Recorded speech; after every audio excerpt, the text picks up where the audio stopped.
আপনারা দেখতে পাচ্ছেন বামনগাজী অঞ্চলের দৌলুয়াখালী গ্রামে রাস্তার উপরে পানির পরিস্থিতিটা কেমন দেখুন। বাড়ির উঠানে পানি পৌঁছে গিয়েছে। আর আমাদের বৌদি আছে দেখুন,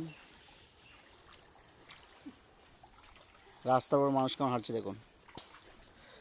এই ঘরের অবস্থা দেখুন, এই ঘর পড়ে যাওয়ার সম্ভাবনা।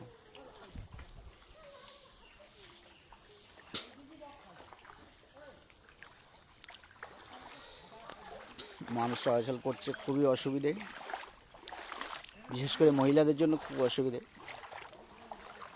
কেননা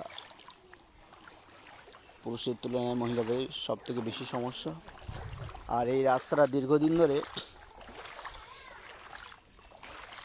খারাপ হয়ে আছে, সেটা সারানোর কোনো পরিকল্পনা নিচ্ছে না। এই গাছগুলো ডুবে গিয়েছে, গাছের গোড়া পর্যন্ত ডুবে গিয়েছে।